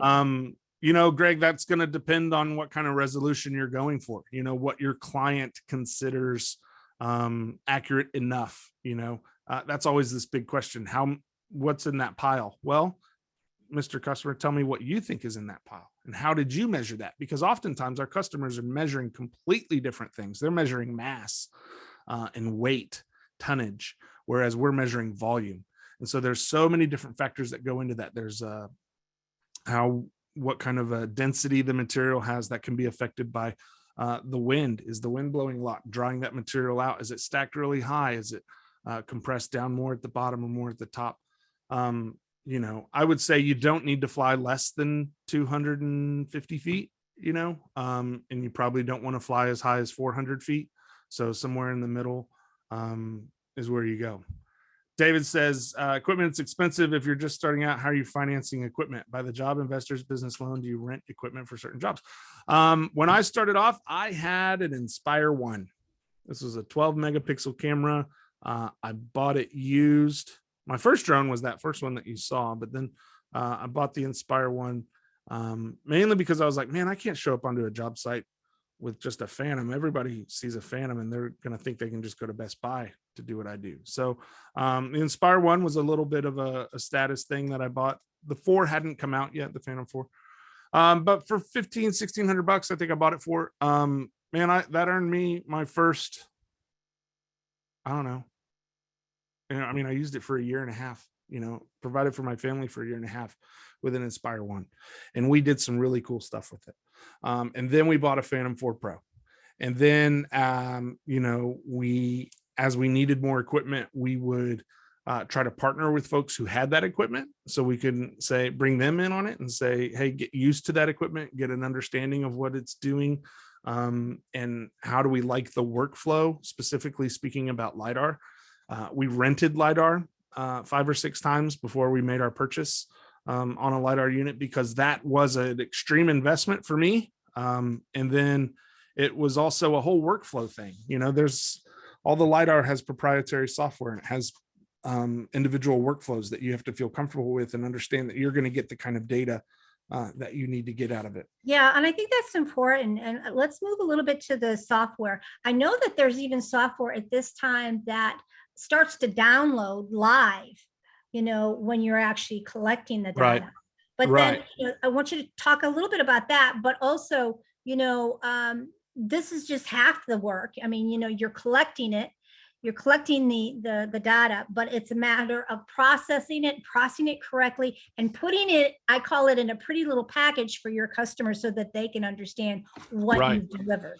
Right. All of your data means nothing unless you have a good product for your customer. So a product or a deliverable. You can, everything that we collect in the field, customer doesn't see any of it. They see a report, but there's a lot that goes into it. So I do want to focus on the software side of it, because here, you can see on flight and planning, we use Google Earth. We're going to use Maps Made Easy. We might use Drone Deploy. We're using UAV Forecast. We're using Ground Station Pro. We're using QGIS. With all of our planning, it depends on if we've got a 2,000 acre job, how are we going to fly that? We can't fly it all at once. Maybe we can, maybe we can't. Should we break it up? What kind of overlap do we have? Where are we going to set our control points? How do we convey where we're setting our control points to a surveyor or guys in the field, things like that. So lots of different things. When we're processing, are we using something like ag tech, or are we going to be bringing it into civil or Carlson, or are we using something like Virtual Survey, which is a halfway point for us? Are we processing in Pix4D or Agisoft or 3D Survey? We're going to use different tools when we're trying to achieve different things. And Jared, one of the things that Rusty didn't talk about is when you're talking about equipment, when you're bringing it, the data to your base or your office, is there a certain gigabytes or whatever for the computer that you have? I mean, that's another expense you have to consider. Yeah, my computers, I just filled up 48 terabytes, and I've just built another NAS with 56 terabytes. And so we're starting to fill that one up. So it's not unusual, especially when you're starting to fly some of these higher sensors, to collect 300 gigabytes in a day of data. On LiDAR, it's a little bit less, but once you start to unpack that LiDAR and you're making adjustments to that point cloud, you're going to be duplicating that point cloud, and you can easily have a project that climbs up over 200 gigs pretty quickly. So you need a computer that can handle it. I've upgraded my network to 10 gigabits so that I can move those files and move that data around pretty quickly. So yeah, data is certainly the end result of all this. And whenever you're presenting just a report to your customer, there's lots of data behind it. So focus on mapping, flight paths. You want to determine what you're trying to do, but then there's stuff in field that you have to think about. what is your line of sight issues that you might have? Where's the wind coming from? Are there anything that's going to infringe on your altitude? So being able to make those decisions on the fly is essential. And it's hard to train. It's hard to teach. So that just requires a lot of experience. You might be having a lot of issues with focus one day. So, or lighting, where you're having to fly in a dark cloud situation. And so your camera can't fly as high as it wants to, or as low as it wants to. And so you're having to make some adjustments. Helps to have in the field. The different equipment that we use, we're going to start to touch on GPS stuff, and this is head knowledge stuff. Okay, you see these are control points that Rusty was speaking of. The different type of equipment that we're using to gain that. You need to understand how to use this equipment, what different equipment is doing at different times. You've got these propeller arrow points that are all the rage, but they're not useful in some situations. And then you might have a permanent controller, a semi-permanent controller, you're tying into existing control and all that kind of stuff. Work with your partners and your survey friends to understand more of this. And I'm going to dive into this next slide here. We'll in a couple to kind of focus on that a little bit. When you're flying control, you ask what altitude you're flying. We made up a whole bunch of different targets, put them on the ground in different colors and different shades. Then we flew them at different altitudes.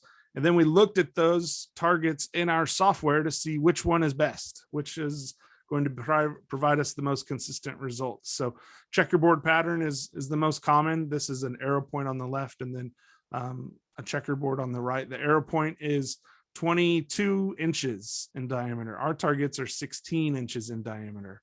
And so you start to look at, okay, how accurate is accurate? Okay, well, if we've measured the center of these targets and we know that they're accurate to within a centimeter or two because we're using an RTK device or network rover or something like that, then that is only as accurate as we can click with our mouse in the software to say this point exactly right here is that. And so different targets give you different abilities. On the checkerboard, you see at 400 feet at a 16-inch checkerboard, you kind of lose the middle. You don't know exactly where it is. With the 22-inch, you get a little bit better of an idea of the middle, but you start to decide, is this the hard line or is this the hard line? This is another pattern here where you lose the middle. We've adopted this X pattern here. We've saw somebody else do it in the industry, and I've experimented with it a lot. I like it a lot at different for particular jobs, but essentially you start to have 4 points that are pointing right to the middle. And if anybody has used Pix4D, you get a crosshair when you're putting your point in the middle, and you can line up your crosshair to those 4 points and get really close to the middle repeatedly, time and time again. And also these just happen to be much easier to make than all of these other targets. Jared, right. we're almost running out of time, but I wish we had another. Well, I'll wrap it up here pretty quick. The one thing, just to go over everything. Yeah. The one thing I want to make sure that people understand, and Rusty again comes at it from a different point of view, whereas I'm trying to learn the industry. There was so much that I had to learn about what is a map and how do you integrate into existing nomenclature and understanding what you're delivering to your clients. Here, everybody just thinks lat long and elevation, but here in Texas, surveyors and engineers don't work in that often. They're not working in that coordinate system. They're working in what's called a state plane coordinate system. And there are 5 different state planes here in the state of Texas. And so understanding the different coordinate reference systems that you might be working in, our LiDAR collects data in a WGS ellipsoid, where our customers want it in a northing easting, a state plane coordinate system with an ortho. Well, what's the difference between an ellipsoid and an orthometric height? What's a geoid height? What geoid are we operating in? Geoids are local to specific areas. Coordinate systems are local. How local does it get? Does it get local to the job site? We just dealt with someone the other day who they had a job site coordinate system. That totally throws off our entire workflow, but we have to be able to adapt and understand what's happening to be able to provide the right data to them that's useful. So this is something where this deep dive, you have to understand, and it's hard to come up with these concepts. It's hard to understand them. We talk about projections. The earth is not flat, obviously. It's not even round. It's not even an ellipsoid, which is kind of ovular. It is a geoid, which means there are highs and there are lows, and it's represented here pretty well in the top, but geoids are measured differently in different spots. Some are measured magnetomically. Some are, we always think sea level. Well, sea level is not the exact same everywhere because there's differences in the Earth's gravity and whatnot. So diving deep on this kind of understanding and knowing where you're collecting your data and how you're presenting it to your customer is essential in the mapping world. So yes, and I would highly suggest that if you're just getting into this industry, to find companies in your area that you can shadow or help out even for free, so that you can learn a lot of this, along with what had Rusty had said, or going into getting a certification or taking a course. right. If you're going to invest in anything, invest in that first. Invest in your education first, because Yes. all you're going to do is make a fool of yourself, and you'll hurt the industry, quite honestly. You'll hurt other guys who are trying to come in.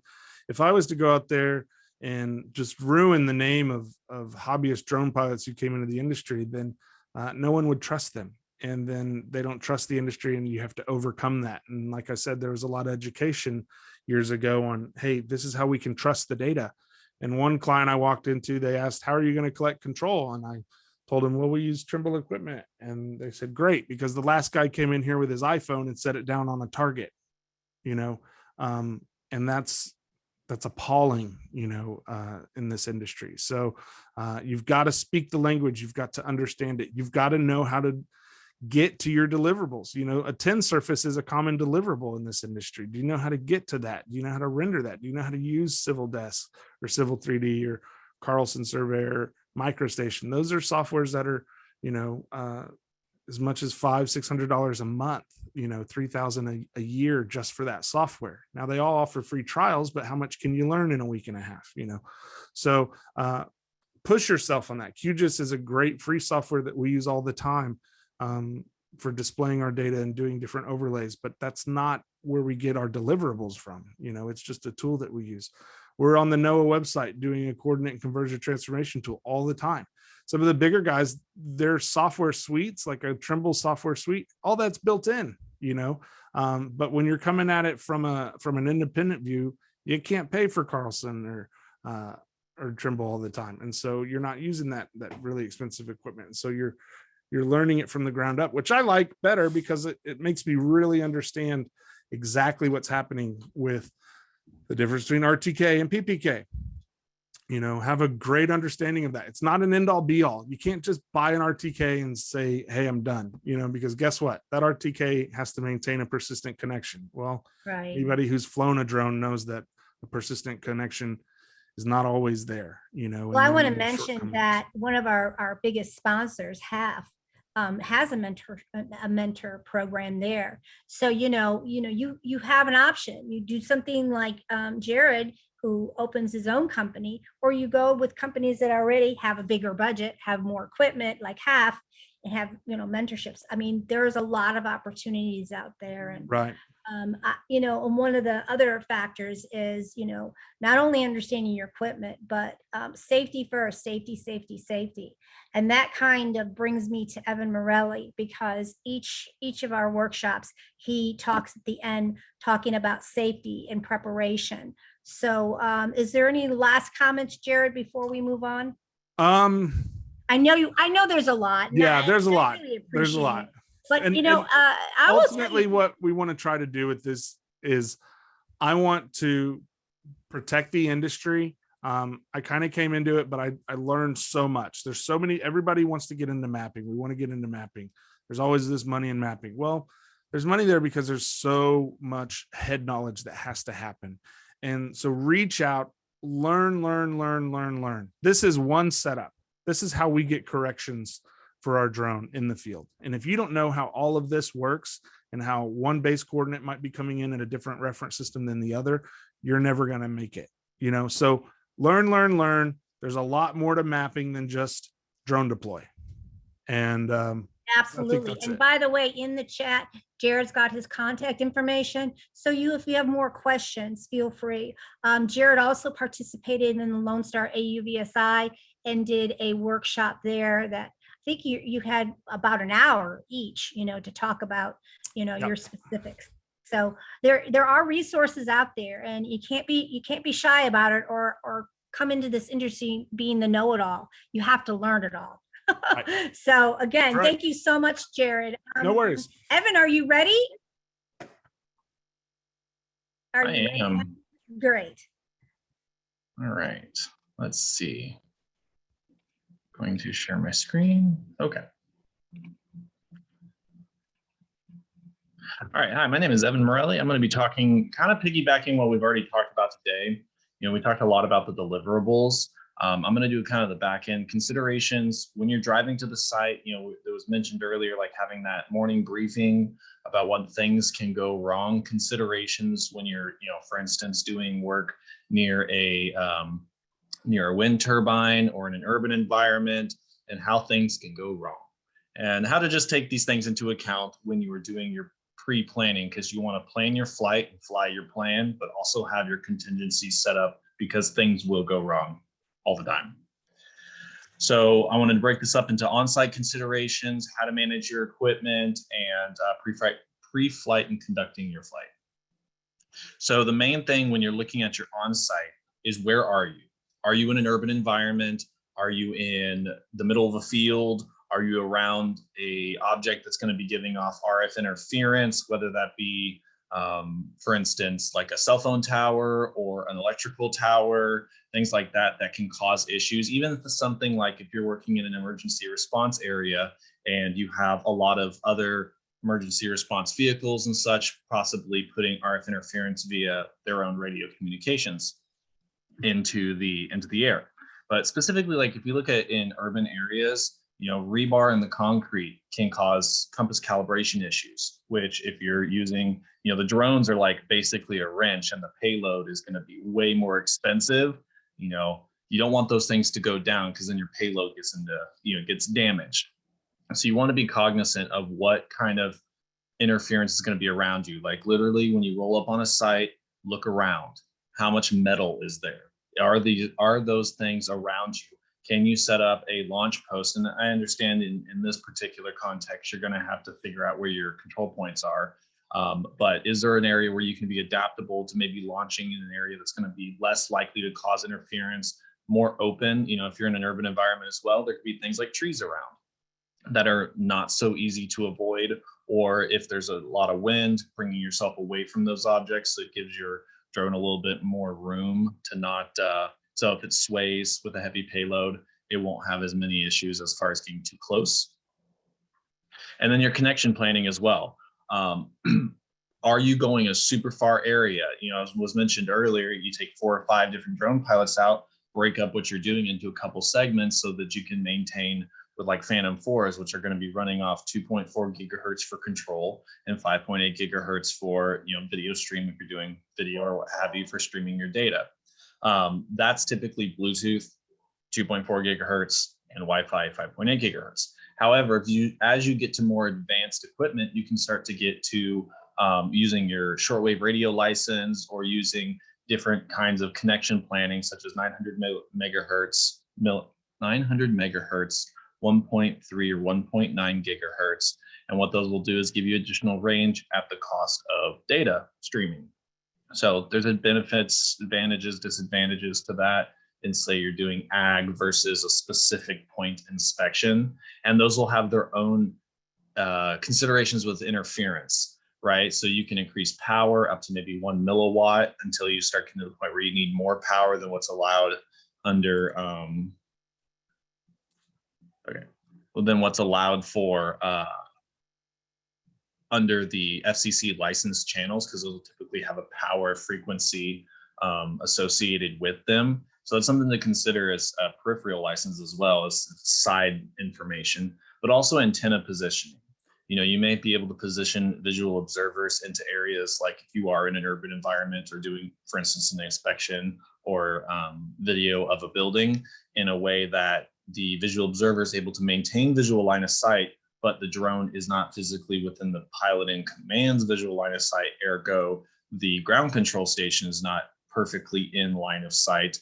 That can affect that can cause an issue with antenna positioning, right? So making sure that you have your antennas at a 90-degree angle to one another, so that you get the maximum coverage and the least amount of dead zone. Having it pointed towards your drones and things like that will minimize your interference issues. Wind and weather conditions, the way I typically go is, knowing your OEM flight parameters on your drone is important, right? Okay, just checking for questions. Knowing your OEM flight parameters for your equipment is extremely important if you buy one right off of the off the shelf, like Phantom 4 Pro. If you're doing something custom or have something built or something more sophisticated, it's even more important to know those things, but it can be more difficult to find those answers depending upon if it's constructed by a customer or something you built in your garage.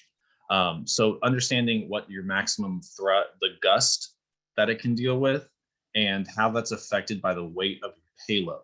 Because just because it can handle 24-mile-an-hour gusts without a payload doesn't mean once you put that LiDAR on there that goes down to 12 before it starts losing its balance. Checking weather conditions 24 to 48 hours out. For the people to hear that we're all from Texas for the most part, and especially in this North Texas region, the weather, first off, it can get super windy and the weather can change every 5 minutes. So understanding what your weather conditions are going to look like hour over hour, which is one thing I recommend having a handheld wind gauge so that you know exactly what the wind conditions are going to be like specifically right where you exactly are.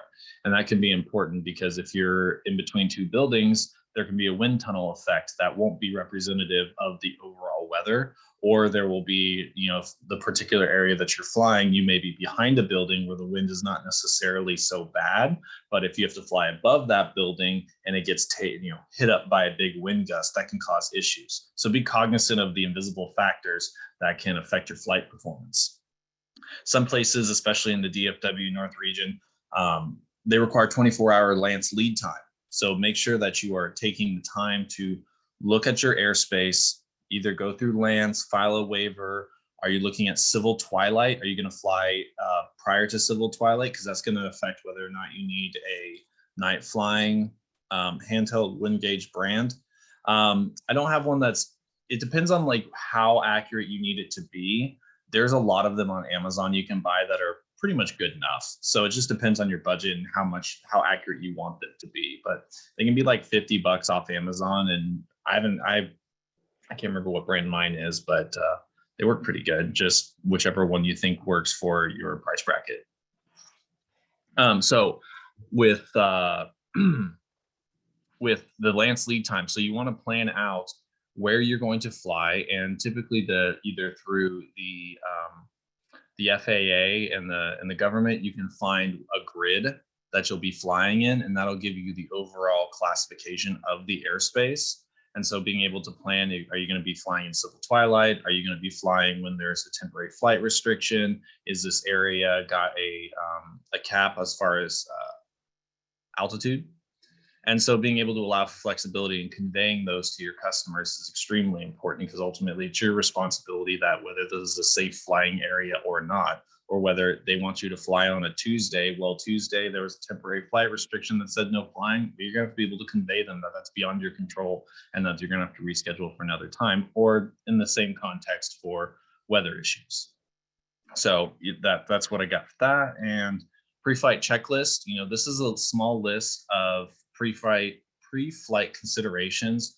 Once I get done with my presentation right here at noon, I haven't pulled up the link, but I will post kind of like a base architecture I put together of a pre-flight checklist.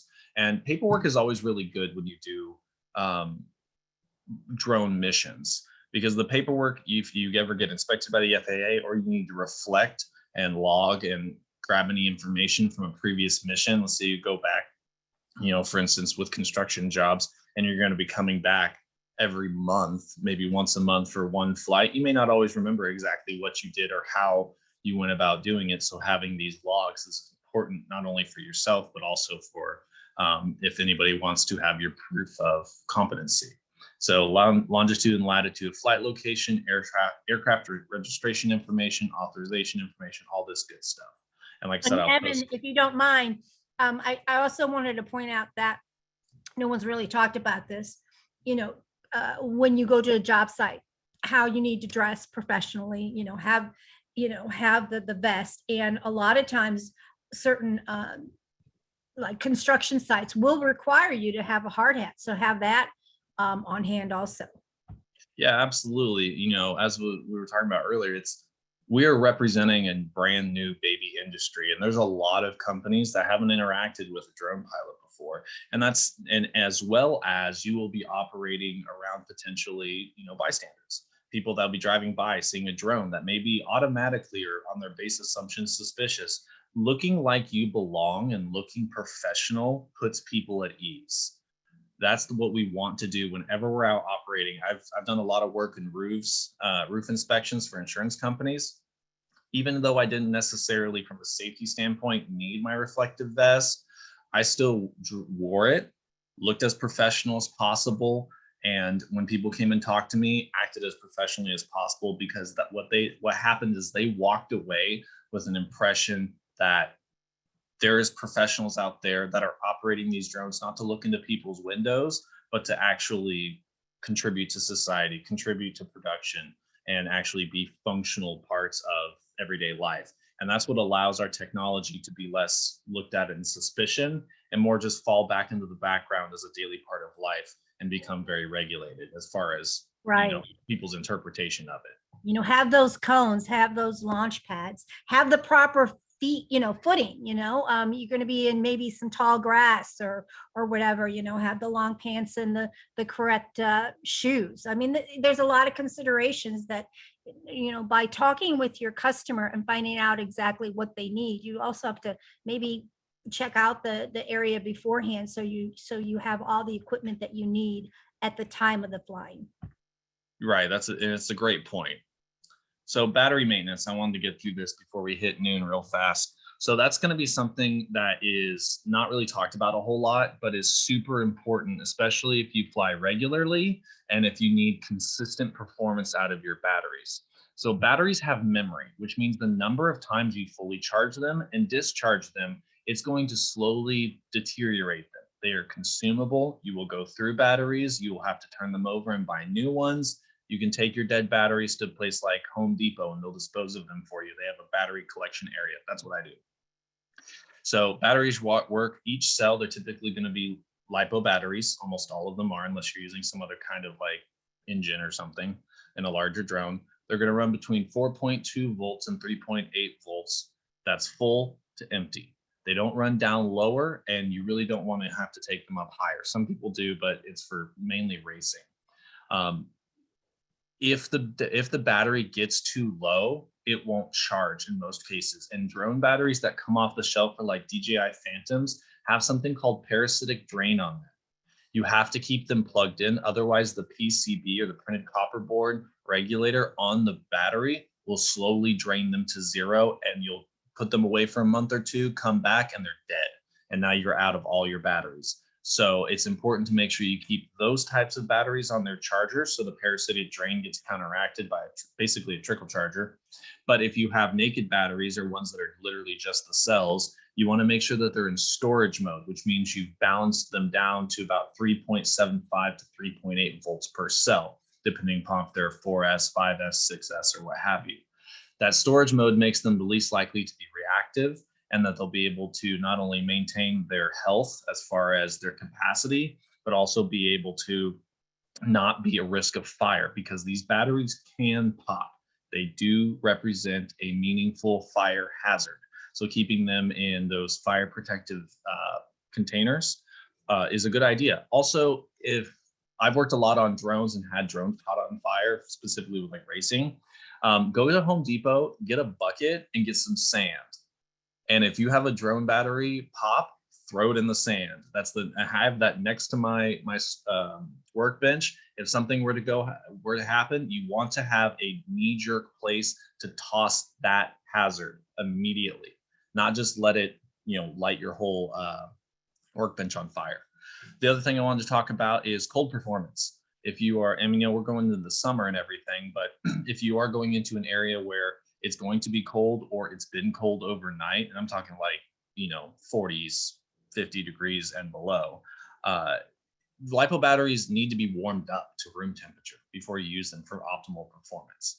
Because similar to battery memory, what can happen is you may be expecting a certain amount of milliamp capacity out of your batteries, but what will happen, as similar to with when batteries get older, and every time I charge my batteries, either discharge or recharge, I have put masking tape on them, or really it's gaffer's tape, black gaffer's tape and a silver Sharpie, and I tap every single time I cycle them, so I know which battery has been used for 30 cycles and which battery's been used for 3. And I know, so I can start to maintain, okay, well, after about 45 or 50 cycles of this particular battery, I'm going to start getting voltage sag, which means when you start to get a high acceleration, whether that's compensating for wind gusts or that initial liftoff with a heavy payload, your voltage will drop significantly because it's trying to compensate for additional amperage, and your voltage cannot deal with that. So you'll get a voltage sag, you'll get a low voltage warning, and that's your telltale that that battery is at the end of its lifespan. Because what will happen is if you don't deal with that and you're in the middle of your flight, you get a low voltage warning, that will lead to inconsistent flight planning, which can affect your entire planning for how much data you can take that day, whether that flight needs to be restarted halfway through because your battery didn't last as long as you expected it to. So it's extremely important to track your battery usage when you're doing consistent flights. Know where each battery is in its battery lifespan, store it properly to reduce fire hazard, and also be aware that batteries off the shelf, like for Phantom 4 and other name brand drones, have a printed copper board on them to maintain them, which is good, but there's a parasitic drain. So don't leave them alone for months. Otherwise, you're going to use them and find a dead battery and have to replace them. So I think I'm just And about out of most of the information on the battery maintenance, look at your manual that you get with your drone, if it is a factory made drone. We have maybe a minute or so. Do you have any last wrap ups on? Yeah, safety? I want to comment on this little thing about the tablets cooled. That is a huge thing. That was a great point.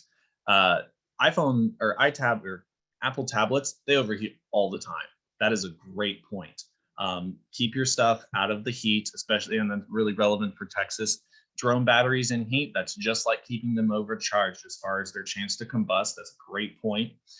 Keeping them in a cooled environment, but realistically, you don't want to keep them, in your trunk all day. What you want to do is you want to keep them in their own case so they're not directly being beat on by the sun, and keep your ground station in the shade as much as humanly possible. Whether it's a RTK GNSS system that has a ground station to it, all that stuff is going to overheat in this Texas heat. So that's a great point. You're absolutely right. That was my last point. Well, thank you, Evan. And again, that's why it's so important. Evan, would you go ahead and share that that checklist? Because you can't remember all this, let alone understanding and knowing all the knowledge that is required to get into this geospectral realm. Mapping or LiDAR, photogrammetry, all of that. I mean, there's so much information, and it really is imperative, even if you're a veteran, to have a list that you can kind of say, oh yeah, I checked this, and I checked this, and I've briefed everyone here, and so forth. It's so important.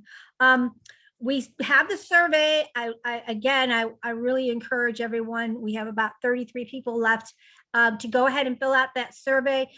Kenny Bernstein will go ahead and email it too. So if you don't get the link right away here in the chat, he will email you the survey. And again, that's really helpful for, are we giving you the information that you expected? Do you want more information on maybe a different subject?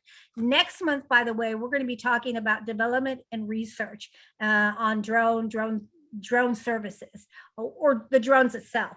I've got 3 or 4 speakers that are going to be talking about what they're doing in the industry, how they're forecasting what was going to be needed in the future. So I'd really love to have you join us next month. It behooves me to not mention AUVSI, Drone Plus, Fox Fury, Lens Pen, Women in Drones, Elm Services, HAF, and Chariot, and of course my company UAS Plus Services, all sponsored here to make this workshop happen. And again, we're recording it so you can go back onto our website, northtexasuas.com, and since there was so much information, go back and get more information or reach out to the presenters. I want to thank Rusty Steele, Jared Jenkins, of course, Evan Morelli, for being here today to cover this information. Thank you so much. And with that given, happy Mother's Day. Don't forget Mother's Day. Go ahead. Maggie, my last name is Janacek. Oh, Janacek. Jared I'm so Janacek. sorry. No worries. I'm notorious on messing up names. So thank you, Jared. I appreciate that. Again, happy Mother's Day. Have a great weekend. And don't forget to reach out and network. Have a good day. Thank you. And with that, Ernest, do you want to close the room?